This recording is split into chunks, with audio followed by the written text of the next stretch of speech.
Hey, what's going on, guys? Welcome back to another video. This is currently Bootcamp Day 5. Last week was Day 4. We dove into targeting, talking about a bunch of different things like how to zip code target versus how to pin target versus how to radius target, state target, all those different geo-targeting things that you can do for your business to ensure you're getting leads from your state and from your target area and not getting leads from across the country that you don't even know where they came from. If you haven't checked out that video, go ahead, click that button in the top right corner. It's going to bring you straight to that video where you could watch that, then come back to this one once you're done. But anyways, this week we are going to talk about creatives. We're going to be covering everything from ad creation, what makes a good ad, buyer behavior. We're going to be covering a little bit of headlines, primary text, how to position your business as a higher ticket item and not a window shopping type of item like a cheaper service. We're going to be covering it all. So make sure to stay tuned, get your notepad, and let's dive straight in. Okay, guys, so I said it before. Obviously, we're going to be covering creatives today. We're going to be on a Miro board. But let's dive straight in with a simple question. Which one of these stores is a Gucci versus a Payless? I'll give you guys 2 seconds because that's all you're going to need. All right, that's it. Which one of these stores is the Payless versus the Gucci? Obviously, this one is the Gucci, and this one is the Payless. But why? I've covered both logos of the store, yet you still know exactly which one's the Payless and which one's the Gucci. And it's all because of the feel it brings you. And it comes down to a couple simple things. Look at the outside. It's marbled, giving an elegant, more high quality type of feel. The doors open, you can see the lighting. The lighting is very, very nice. It gives this, again, luxurious kind of feel. The way all the clothes and bags are laid out. It's not a bunch of different items on a rack. It's more of this is what we have and you're going to buy it or you're not going to buy it kind of feel, and the price tags are going to be high, right? It just gives that elegant type of feeling to it. Even the flooring, everything down to the little details give more elegant and higher quality. But if we take a look at the Payless on the right, it's stained on the outside. If you're a pressure washing business, you might want to hit up this store because it needs some work. It's stained on the outside, has a million different deals printed on the outside. You can't really see the lighting, but it doesn't really look all that elegant. There's a million different things on our rack over here. It just gives cheaper quality. And that's exactly what we want to cover today.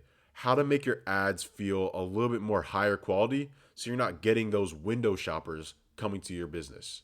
So if we convert this into actual ad creatives, I have one of the creatives I made for one of my clientele.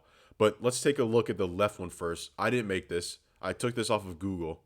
But look at it. A simple before and after. Absolutely nothing wrong with running a before and after. There's always a time and place to run it.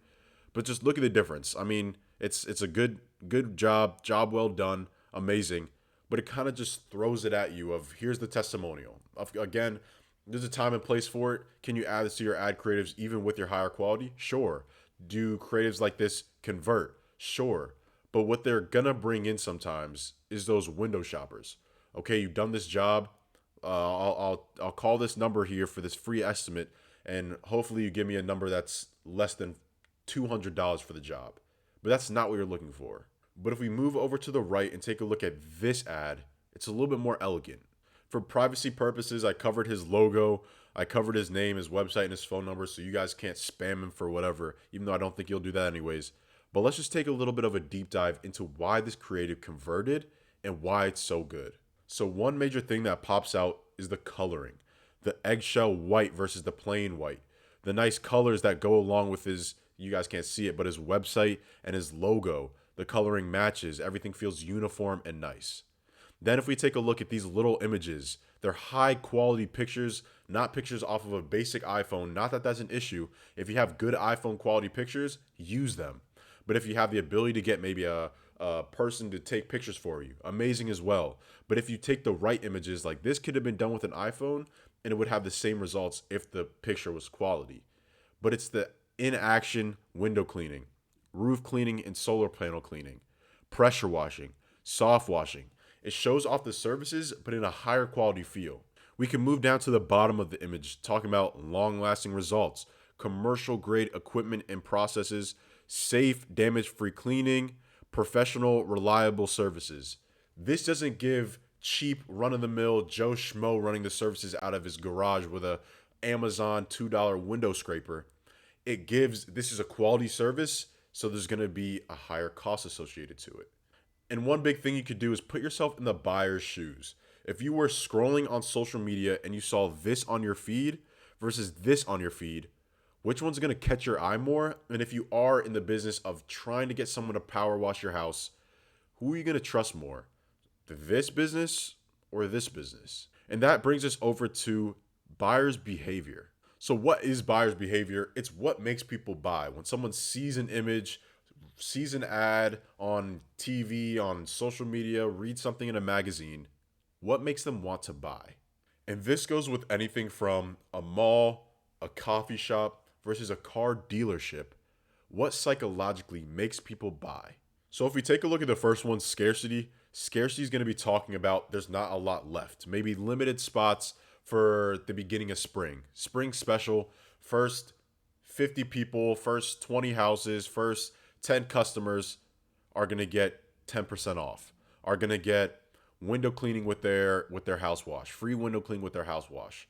Something that there's not a lot that's going to make people, okay, I have to make the decision now. I can't wait until next week. I can't wait and just put this off. I can't just like and save this post, look at it later. I have to act now. Let's at least just get the free quote, see what the price is going to be. Let's at least put my number in their contact, have them contact me back. Stuff like that. It's building that curiosity, that scarcity aspect in their head. And with scarcity, again, comes curiosity. A lot of these things build that curiosity, that scarcity. Okay, let me take a look at what it looks like, or let me see how quickly they can get this service done. Or, all right, I just want to save my spot. Let me just contact them and book an appointment and let's get this moved on. Stuff like that. It builds that curiosity. Now, another one is loss aversion, which kind of also goes with curiosity and kind of goes with scarcity as well. Okay, now let's hit FOMO and how fear of missing out kind of loops into all of this. If we take a look at the left image versus the right image again, the right image obviously gives more professional, even says professional grade equipment. It gives more higher quality, which is associated with a higher quality service, kind of like the Payless versus the Gucci example. Now, a primary text headline goes hand in hand with an ad creative. If you say something in your primary text along the lines of book now before we book out spring, or spring bookings or spring spots closing quickly, book now before we're booked out, something along the lines of that.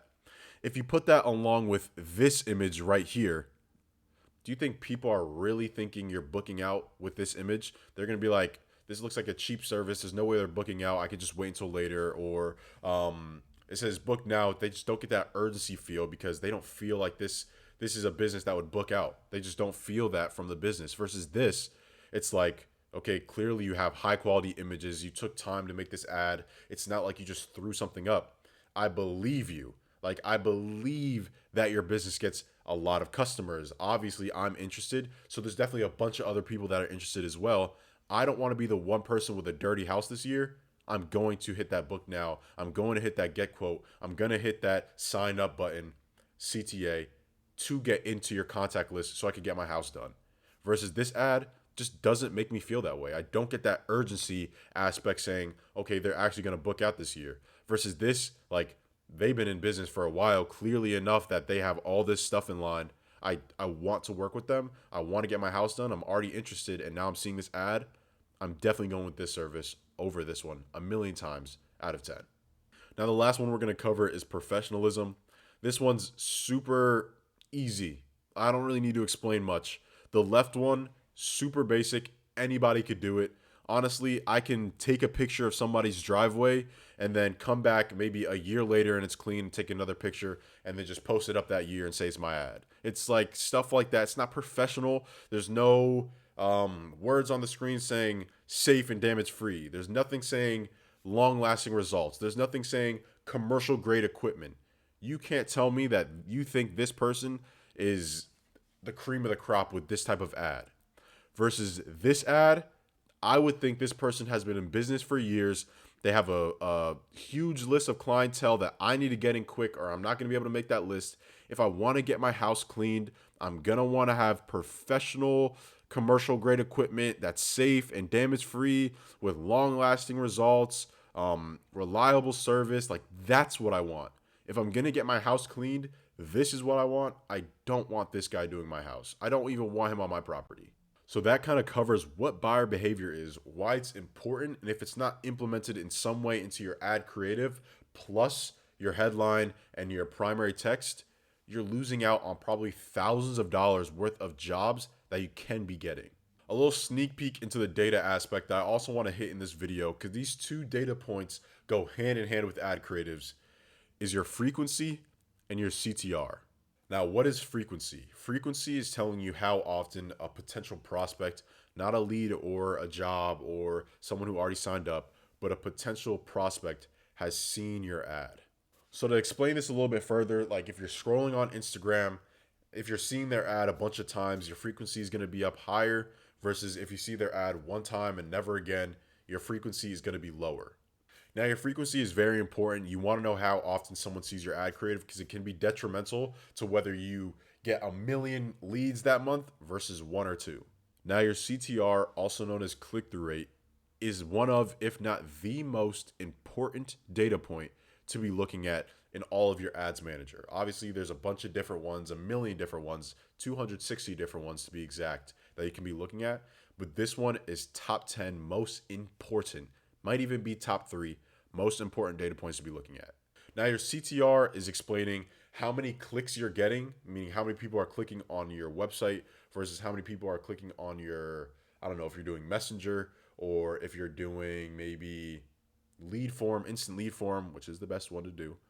How many people are clicking versus how many people are actually seeing the ad itself. Now, your CTR determining how attractive your ad creative is, also how many clicks you're getting in a ratio to how many people are actually seeing it. If it's low, you need to make a change. You either need to change out the primary text, or you need to change out the headline, or you need to focus on maybe what you're saying within the actual creative itself. Maybe there's an offer within the creative. Maybe you need to switch that around. Maybe the font is too distracting, or maybe there's too much going on the screen. And there's a bunch of different other data points that are going to tell you what necessarily you need to change, especially within the video space, which if you're doing videos, you should be in the, if you're not in the data and you're doing videos, you're all the way messed up. But anyways, if it's on the low end, you need to make a change. Versus if it's on the high end, it's time to scale. If your CTR is on the high end and you're not scaling, you are leaving, I don't even know how much money. I could say $10,000 on the table, depending your industry. But you're leaving so much money on the table, it's crazy. You can be booking so many more jobs, let's say even 10 times as many jobs, realistically maybe even higher, if you just pay attention to the CTR and make the changes when you need to make the changes. So when you're making your ad, keep all this information in your head and place everything accordingly. For example, in this ad that we're looking at right now, Kunai X Gold, that's obviously talking about this item right here. It's just describing the items. They have a carousel ad. So usually in carousel ads, especially in the e-commerce space, or even if you do this in lead gen, you could do it too, but e-commerce majority of the time, they might have a bunch of different clothes they're selling. Like right now it's Kunai, a gold Kunai chain. So it says Kunai X Gold. Maybe the next one's silver, and then this will change to Kunai X Silver. Maybe the next one's a bronze sword. It might say Sword X Gold. It's going to change every single slide that you click. So you need to make it according to the actual image, obviously. But if you're in the lead generation space, you want to make this, again, your highlight. The reason why this company put Kunai X Gold in their headline is because they want that to be the main focus. If you want your offer to be your main focus, which you should, put your offer in your headline. Say, get your free estimate. Say, $50 off spring special. You want to make your headline your primary focus because that's the first words that they're going to see, other than obviously the actual image itself. That's the first thing that they're going to see. So make it important. Next to your primary text, this is where you could be a little bit more lengthy, maybe expand on what the headline is, or you want to give the crucial information that you can't put in a 5 to 7 word little sentence that you can in that headline. So that's where you talk about your service area, all the things that you do, like gutter cleaning, roof washing, roof repair, roof removal, all those, list all those different things. You might want to say veteran owned company ran for X amount of years, or whatever information that you want the public to know is where you put that into your actual primary text, because it's too long to fit in your headline. Okay, so now you know how to make a good ad creative, focus on buyer's behavior, position yourself like a Gucci, which is going to bring in high intent buyers, people who can afford your service, people who actually want the service to be done, versus a Payless, which is just window shoppers, people looking for the cheapest price, and they're never going to buy from you if you have anything over $200, right? Position yourself right through your ad creative. You also know the difference between a headline and a primary text, the importance of the two, and what to put in each one to really drive it home. And now you know two crucial data points, your frequency and your CTR, more importantly, your CTR, which is going to allow you to scale and make sure your ads are profitable. If your CTR is low, you need to make changes or your ads are going to tank and you're never going to make money. Or if your CTR is high, you better start scaling because you found a gold mine. So now that you have all this information, go ahead and hit the ground running. Now, thanks for watching. I hope you guys enjoyed this video. If you have any questions, leave comments down below or go to my Instagram. It's going to be linked down below in the description. Go to my Instagram, send me a DM with all your questions, concerns, or comments. Also, make sure to like, subscribe, hit the post notification button so you know every single time I post. And stay tuned for next week, week 6. It's going to be a big one, so make sure to be there. And I'll see you next time.